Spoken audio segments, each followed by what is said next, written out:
श्री शिवाय नमस्तुभ्य मित्रों, जय महाकाल, हर हर महादेव। तो मित्रों, कैसे हैं आप सभी? आशा करते हैं आप सभी बहुत अच्छे होंगे।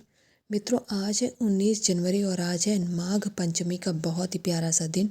और आज हम सभी तुलसी माता की पूजा अर्चना करके उनके पौधे पे गंगा जल कैसे चढ़ाएं, कितनी बार चढ़ाएं और क्या क्या करना चाहिए, क्या नहीं करना चाहिए, इन सभी की बात करेंगे अपने इस वीडियो में 3 महा उपायों के माध्यम से। तो वीडियो में पूरा लास्ट तक बने रहिएगा, बिना स्किप किए पूरी वीडियो देखिएगा, तभी आप पूरे उपाय समझ पाएंगे। और जो लोग चैनल में पहली बार आए हैं वो चैनल को सब्सक्राइब कर लें, जिससे उन्हें मेरे वीडियो का नोटिफिकेशन मिल जाए। कमेंट सेक्शन में महादेव जी का प्यारा सा नाम, कोई सा भी प्यारा सा नाम लिख के ज़रूर जाइएगा। तो चलिए मित्रों, शुरू करते हैं। आज 19 जनवरी माघ पंचमी के उपलक्ष्य में तुलसी माता की पूजन के 3 महा उपाय। बात कर लेते हैं सबसे पहले उपाय की, जो हम करने वाले हैं गंगा जल से। जी हाँ मित्रों, इस उपाय के लिए जो सबसे पहली वस्तु की आवश्यकता पड़ेगी वह है गंगा जल। गंगा जल आप सभी लोगों के यहाँ बहुत आसानी से मिल जाएगा, आप सबके यहाँ होगा, क्योंकि आप सभी हिंदू धर्म से बिलोंग करते हैं, तो आप लोगों के यहाँ गंगा जल तो ज़रूरी होगा। साथ में लेना है आपको कटोरी, अब चाहे तो स्टील की भी ले सकते हैं और चाहे तो कांच की भी ले सकते हैं। ज़रूरी नहीं कि नई कटोरी ही हो, कोई आपके घर की बस साफ़ सुथरी हो, गंदी नहीं होनी चाहिए, जूठी नहीं होनी चाहिए। कटोरी आप अगर जूठी भी है तो उसको धुल लीजिए, साफ़ करके ही लीजिए। और उसी कटोरी में आपको निकाल लेना है थोड़ा सा गंगा जल, आधी कटोरी कम से कम, इससे ज़्यादा नहीं। इसके बाद इस गंगा जल को लेके आप पहुंच जाएंगे माता तुलसी के गमले के पास, जहां आपके घर में माता तुलसी का पौधा लगा हुआ है, वहां पे इस कटोरी को लेके पहुंच जाएंगे। सबसे पहले इस कटोरी को रखेंगे और इस नियम को अच्छे से समझिएगा, क्योंकि इस उपाय में आपको अपने दोनों हाथों का प्रयोग करना है। सबसे पहले आपको अपने बाएं हाथ में थोड़ा सा कटोरी से गंगा जल, जो आप बॉटल में होगा गंगा जल, आपको उससे ले लीजिए अपने हाथ में, चाहे कटोरे से हाथ में ले लीजिए। थोड़ा सा गंगा जल पहले बाएं हाथ में लेना है, फिर दाएं हाथ में लेना है। थोड़ा सा जो तुलसी माता का पौधा उस पर आपको चढ़ा देना है, लेकिन याद रहे आपको डायरेक्ट जो कटोरी का गंगा जल है माता की तुलसी की जड़ों में नहीं चढ़ाना, क्योंकि रविवार का दिन है और रविवार के दिन कोई भी तरल पदार्थ, गंगा जल या जल माता तुलसी के पौधे में चढ़ाना वर्जित होता है। अन्यथा अगर आप ऐसा करते हैं, भूलवश भी करते हैं, तो आपको बहुत बड़ा दोष लगेगा। मैंने आपको अपने पहले भी वीडियो में बताया है, ठीक है। इतना करने के बाद में आपको ये कटोरी यहाँ पर रात भर रखे रहने देना है। इस कटोरी का गंगा जल नहीं चढ़ाना है। अगले दिन पड़ेगा सोमवार का दिन, बहुत ही अच्छा दिन है, बहुत ही शुभ दिन है। उस दिन नहा धो के आपको 10 बजे के पहले जाना है। उस कटोरी के गंगा जल को ओम नमो भगवते वासुदेवाय मंत्र का जाप करते हुए तुलसी माता के पौधे में समर्पित कर देना है। अपनी मनोकामना कहने, माता का आशीष लेना है और अपने घर पे वापस आ जाना है। बस छोटा सा उपाय है, तो आप लोग कोशिश कीजिएगा कि आप सब लोग ज़रूर करें। अब बात कर लेते हैं आज के दूसरे उपाय की। यह उपाय उस लाभ के लिए है जब आप कोई व्रत करते हैं, उसका आपको फल नहीं मिलता, तो आपको यह उपाय करना चाहिए।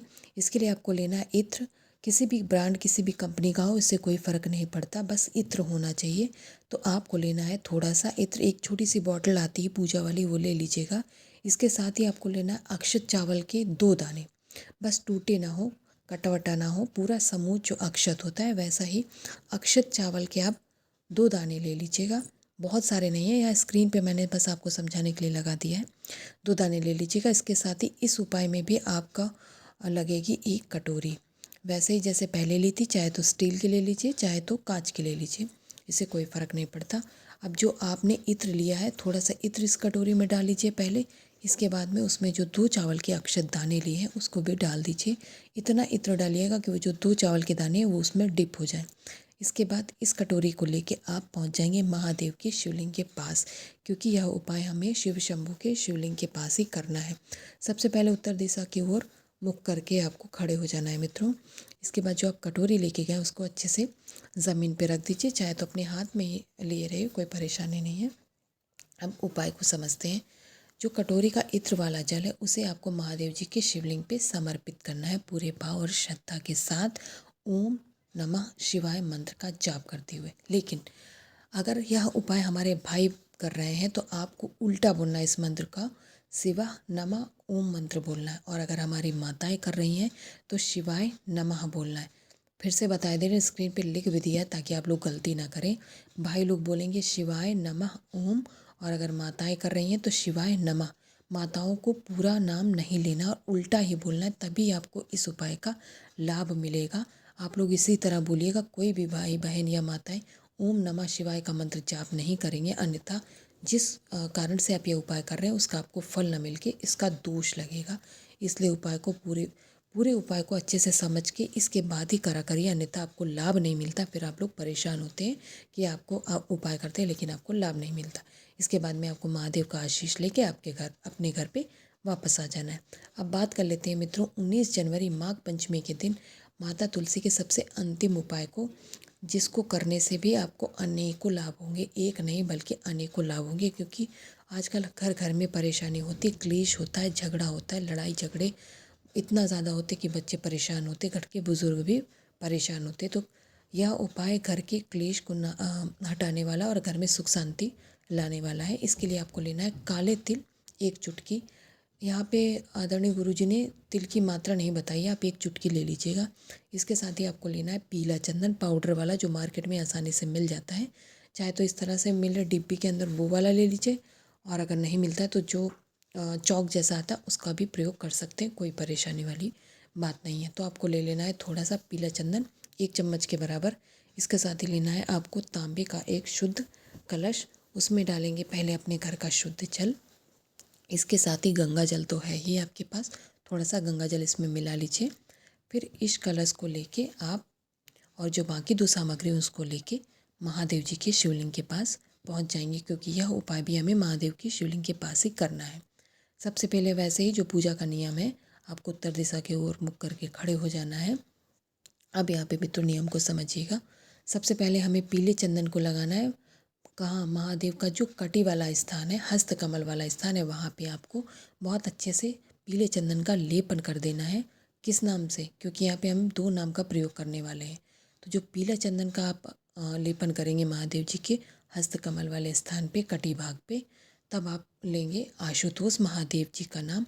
इसके बाद जो आपने 1 चुटकी काले तिल लिए हैं, उन काले तिल को आपको इसी चंदन के ऊपर चिपकाना है। किस महादेव का नाम लेके?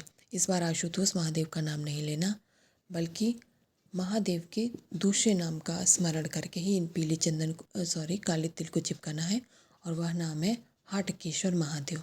जी हाँ मित्रों, आपको पीला चंदन का लेपन करना है आशुतोष महादेव के नाम से, और जो काले तिल लिए हैं उनको लगाना है आपको हाटकेश्वर महादेव के नाम से, क्योंकि हाटकेश्वर महादेव ही हैं आपके घर के क्लेश नाशक, आपके घर के लड़ाई झगड़ों का नाश करने वाले, आपके घर में सुख संपत्ति को लाने वाले। इसके बाद में आपने जो 1 लोटा जल लिया है, उस जल को आपको महादेव जी की शिवलिंग के ऊपर से श्री शिवाय नमस्तुभ्यं मंत्र का जाप करते हुए बड़े ही प्रेम, बड़े ही आदर के साथ महादेव को समर्पित कर देना। इसके बाद में वहाँ पे बैठ के आपको विनम्र निवेदन करना है कि आपका घर में फला व्यक्ति इस तरह से घर के माहौल को ख़राब कर रहा है, क्लेश कर रहा है, आपके घर पे लड़ाई झगड़ा करता है। इस तरीके से निवेदन करके आपको अपने घर में आ जाना है। तो मित्रों, आप इन उपायों को करने की कोशिश जरूर करिए।